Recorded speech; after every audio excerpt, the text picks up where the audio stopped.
Cabinet minister fisheries इस वक्त हमारे बीच आ पहुंचे। बहुत स्वागत है आपका रमेश चंद्रा सर, आप भी प्लीज मंच पर आएं। बुके भेंट करके स्वागत करेंगे संजय निषाद जी का। कैबिनेट मिनिस्टर फिशरीज इस वक्त हमारे बीच मौजूद हैं। तो देखिए, मत्स्य विभाग को लेकर और साथ ही प्रदेश की राजनीति को लेकर भी, और अब तो लोकसभा का चुनाव भी है, तो उनके विभाग को लेकर, साथ ही प्रयागराज को लेकर, तमाम पहलुओं पर प्रदेश के विकास को लेकर इस पैनल के जरिए डिस्कशन हम करने वाले हैं। Thank you so much Ramesh sir. Sir आप प्लीज मंच पर ही रहें और मेरे सहयोगी जेपी आप भी प्लीज मंच पर आएं, जो इस पैनल को आगे बढ़ाएंगे मेरे साथ। और अब आने वाली संभावनाओं को लेकर, विकास को लेकर, जो अभी विजन है फिशरीज को लेकर, ये तमाम पहलुओं पर डिस्कशन को हम आगे बढ़ाएंगे। Over to you JP. शुक्रिया आकांक्षा। तो देखिए, लगातार हमारे खास मेहमानों से चर्चा हो रही है और हर क्षेत्र के मेहमान होंगे। अभी तो और भी पैनल है हमारा, और उनमें आपको बता दें जो उद्योग सेक्टर से और पर्यटन सेक्टर से, तमाम क्षेत्रों से हमारे साथ जुड़ेंगे। एजुकेशन सेक्टर से भी हमारे साथ जुड़ेंगे। संजय निषाद जी हैं, कैबिनेट मंत्री हैं, वो हमारे साथ जुड़ गए हैं। संजय निषाद जी, बहुत बहुत स्वागत है आपका इस खास कार्यक्रम में। और हमारा मकसद है कि कैसे पूर्वांचल का विकास हो, कैसे प्रयागराज का डेवलपमेंट हो, उस पर हम चर्चा कर रहे हैं। पूर्वांचल के लिए आपसे पहला सवाल कि विकास और उसके डेवलपमेंट का क्या रोड मैप आपके जहन में है? पहले तो आपके चैनल और दर्शकों को बधाई है। इस श्रृंगेरपुर की धरती पर किसी प्रयागराज के रूप में संगम नगरी कहा जाता। कभी त्रेता में भगवान राम कभी दुख का राज खत्म करने के लिए इसी रास्ते आए थे, कभी निषाद राज ने गंगा पार कराया था और अपनी सेना दे के रावण राज खत्म किया था। और सुख का राज तो त्रेता में ही से शुरू हुआ था, इसीलिए स्वर्ग भूमि कही जाती है। और नीत से जो है दुख हटता है और नीत से सुख आता है। तो जब नीत बनानी थी, जब राज्याभिषेक हुआ भगवान राम का, तो किसी को और नहीं याद किया और किसी निषाद राज को याद किया और निषाद राज को बुलाया और दोनों ने नीत बनाई। तो फिर आज दुनिया में अब तक त्रेता से लेकर अब तक राम राज की चर्चा होती। मतलब सभी जाति, सभी धर्म, सभी वर्ग के लोगों खुशी से रहें और सुख चैन से रहें और सभी लोग धन धान रहें सभी रहें। तो नीतियाँ से जब से इस युग में एक निषाद राज के वंशज डॉक्टर संजय कुमार निषाद को गले लगाया है योगी जी, मोदी जी ने। और देखो ऐसी नीति बन रही है कि सारे विपक्ष गायब हैं और जनता जो है मोदी जी के साथ है। कहते हैं ना, सबका साथ, सबका विकास, सबका विश्वास है। तो जो अब नीति से लोकतंत्र में विधायिका, कार्यपालिका, न्यायपालिका और मीडिया, ये चारों स्तंभ हैं और जनता जनार्दन होती, जज होती है। लेकिन जनता के आंखों में धूल तो झोंका था मुगलों ने, जनता की आंखों में तो धूल झोंका था अंग्रेजों ने। लेकिन भले 750 वर्ष मुगलों को पहचानने में लगा, 350 वर्ष अंग्रेज़ों को पहचानने में लगा। भले देश तो आज़ाद हो गया, लेकिन आज़ाद कराने वाली जो 578 जातियाँ जिन्हें अंग्रेज़ों ने क्रिमिनल कास्ट घोषित करके उजाड़ा था, असली में जिन्होंने देश को आज़ाद कराया था, पहले हाईवे नहीं था, ये सड़क नदी था, नदियों के माध्यम से आते जाते थे और अंग्रेज़ों ने क्रिमिनल कास्ट घोषित किया था और कहा था डॉक्टर का बेटा डॉक्टर, इंजीनियर का बेटा इंजीनियर, वकील का बेटा वकील होता है और ये बदमाश का बेटा बदमाश होता है। और निषाद जो है ये बदमाश और डकैत हैं। क्रिमिनल कास्ट से उजड़ी हुई 578 जातियाँ जब से डॉक्टर संजय संकल्प लिए और इन्हें जगाना शुरू किया। मैंने किताब लिखा भारत का असली मालिक कौन, और निषाद वंश और निषाद का इतिहास लिखा और 13 किताबें लिखी। और उस किताबों के माध्यम से, चूँकि कहा ना साहित्य हथियार होता, जानकारी युग का हथियार होता, और जैसे ये जागने लगे और जानने लगे कि संविधान बनवाया हमारे पुरखों ने, लेकिन संविधान के रूप में हथियार रूप पर ये झुआ भर वोट जो अंग्रेज़ों से लड़ा था, ये पौआ पिलाकर झुआ का वोट लेकर पौआ वालों को पाँव में रखा जा रहा।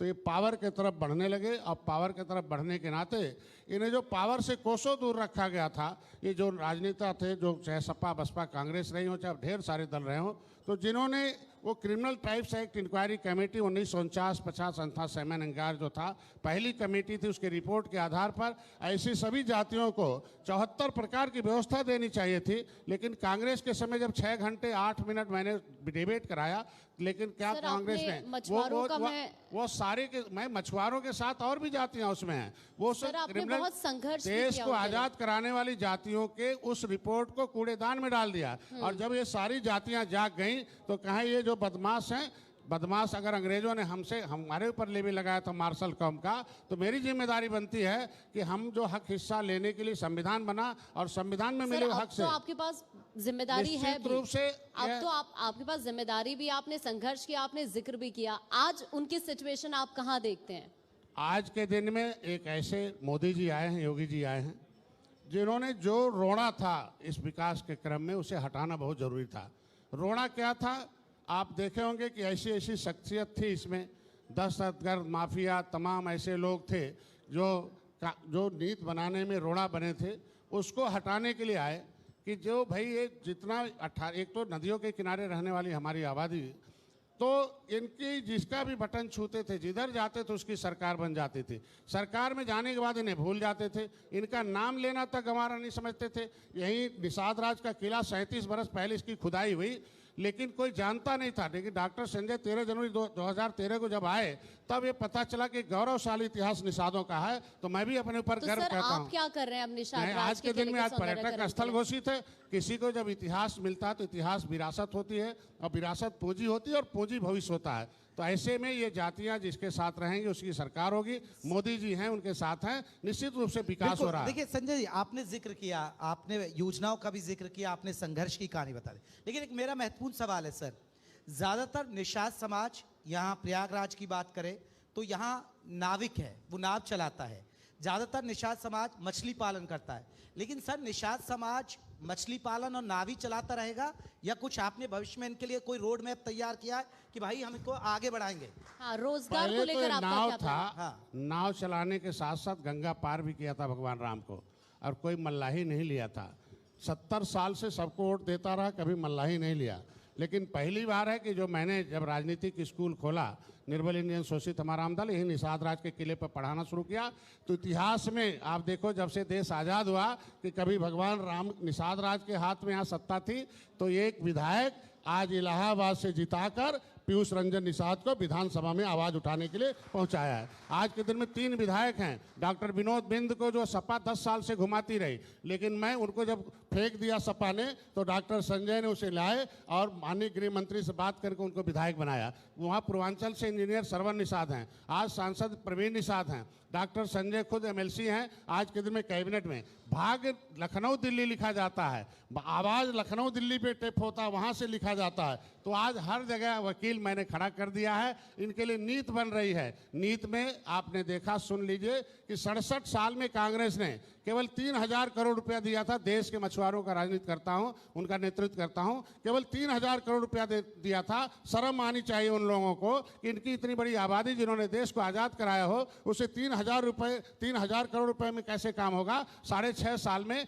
41,500 करोड़ रुपया अगर इशू करा तो डॉक्टर संजय ने मोदी से कहा। मत्स्य मंत्रालय अलग हुआ, इनके लिए सब्सिडी 60% है, लेकिन अब दूसरे प्रदेशों में 80 में है, यहाँ नहीं है। इनका एक मुद्दा है, उसकी लड़ाई मैं लड़ रहा हूँ। आज के दिन में इनका हमारे यहाँ मछुआ पद हुआ करता था, इनकी सरकारें उस पद को रोककर उर्दू अनुवादक भर्ती कर दिया। तो क्या मछली उर्दू पढ़ती है क्या? निषाद उर्दू पढ़ता है क्या?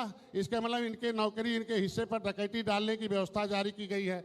आज के दिन इनका फ्री का बीमा करा दिया। इनके लिए किसान क्रेडिट कार्ड के जगह पर फिशरीज क्रेडिट कार्ड करा दिया। यहाँ मोदी जी, योगी जी से कहकर मुख्यमंत्री संपदा योजना में इनको, निषाद राज बोट योजना में, और मछुआ कल्याण कोष। किसी भी बिरादरी को, किसी भी समाज को शिक्षा ज़्यादा जरूरी है। इनके पास पैसा नहीं, ना खेते थे। शिक्षा के लिए मछुआ कल्याण कोष की स्थापना पहली बार मैंने कराया है, और हर निषाद के बेटे को मैं फ्री में अपने सरकार के पैसे से पढ़ाऊंगा, कोचिंग कराऊंगा, उनको डीएम एसपी बनाऊंगा। उसके लिए आप वो मेहनत कर भी रहे, लेकिन सर अब सियासत की बात आप कर ही रहे, लगातार विपक्ष को घेर ही रहे इस मंच से, लेकिन पीडीए का तोड़ है। समाजवादी पार्टी एक पीडीए फॉर्मूला लेकर आई है, उसका तोड़ है आप पर। अरे पीडीए को क्या पिलाया जाता था 70 साल से? आपको मालूम है, जब तक डॉक्टर संजय नहीं आए थे तब तक इनके मोहल्ले में दारू पिलाया जाता था, फर्जी पर्चा बांटा जाता था, झूठ बोला जाता था। माइक से मंच पर इनको पहुआ पिलाकर, पिलाकर इनके ऊपर बिकाऊ पियाओं का लेवी लगा था। रैली में ले जाकर बढ़िया बढ़िया बात मंच से बोलकर इनको बहका कर सारा वोट लिया जाता था। लेकिन जब से मैं आया, मैंने प्रोग्राम बनाया, educate the educated person about the politics. पढ़े लिखे लोगों को राजनीति पढ़ाइए, क्योंकि राजनीति एक अभिभावक है। कैसा अभिभावक चाहते हैं? एक तो मुगलों का अभिभावक लाया जो गर्दन काट लिया, और जो अंग्रेज आ गए तोप के आगे उड़ा दिया, और ऐसा अभिभावक बना 70 साल जो पौआ बांट रहा है। ऐसे अभिभावक को हटाइए और जो आपके लिए कलम चला गए उसको लखनऊ और दिल्ली की गद्दी पर बैठाइए। इसलिए निषाद पार्टी की स्थापना किया और आज के दिन है, इसलिए आज इनकी लड़ाई लड़ा जा रहा है और इनके लिए काम हो रहा है। इसीलिए मैं आपसे कहूँगा कि इनकी आवाज़, आपका चैनल बना है, सभी चैनल, सभी दर्शकों को मैं बधाई दूंगा कि अगर मछुआरों ने देश को आज़ाद कराया है तो मछुआरे विकास भी कराएंगे। इसीलिए पिछली सरकारों की नीयत सही नहीं थी। गरीब कौन थे? उजड़े थे निषाद, उजड़े थे कौन? नदियों किनारे, गंगा बाढ़ से उजड़ गए, अंग्रेजों ने उजाड़ दिया, तो खाने बिना मर ये रहे थे, इलाज बिना ये मर रहे थे, मकान इनके पास नहीं था, तो यही अनाज गोदामों में सड़ रहा था, गांव का गरीब भूखों मर रहा था। मोदी जी ने अगर नीति बनाकर अगर अनाज दे दिया तो कौन सा गलत कर दिया भाई? इलाज के बिना, मैं डॉक्टर था 23 साल, कैसे कैसे लोगों के पास पैसे होते थे उनके बच्चे बच जाते, जिनके पास पैसा नहीं होता तो उनके बच्चे तड़प के मर जाते थे। अगर 5 लाख रुपए का दे दिया आयुष्मान भारत कार्ड, और जो निषाद का आयुष्मान नहीं बना है उसको डॉक्टर संजय मछुआ कल्याण कोष से 5 लाख का इलाज कराने की व्यवस्था हमने कर दी है। तो ये कौन सा गलत हो गया है? मकान नहीं था तो आज के दिन में मकान बनाने की व्यवस्था हमने कर दिया। अब 25 करोड़ से तो इनका विकास होगा नहीं। तो मैं बार बार, अब जब भी मिलती भारतीय जनता पार्टी का सेशन करते, मैंने कहा इतनी बड़ी आबादी के लिए 25 करोड़ नहीं चाहिए, 2500 करोड़ रुपया दीजिए, जिससे निषादों का सम्मान बढ़ जाए, इनके बच्चे पढ़ लिख के ठीक हो जाए। देखिए संजय निषाद जी बेबाक बोलते हैं, इनको रोकना पड़ता है जब विपक्ष को घेरना शुरू कर देते हैं। तो बहुत बहुत शुक्रिया सर, हमसे इस खास मंच पर आपने अपने विचार साझा किए। बहुत बहुत शुक्रिया सर, धन्यवाद। बहुत बहुत बधाई। आप मंच पर ही रहे। रमेश चंद्र सर, आप प्लीज मंच पर आए और आप अपना कीमती वक्त संजय निषाद जी ने हमारे लिए निकाला है। बहुत शुक्रिया सर आपका, आप इस कार्यक्रम का हिस्सा बने और आपने अपने विभाग को लेकर, साथ ही प्रयागराज, पूरे पूर्वांचल को लेकर बेबाकी से अपनी बात यहाँ पर रखी है। आप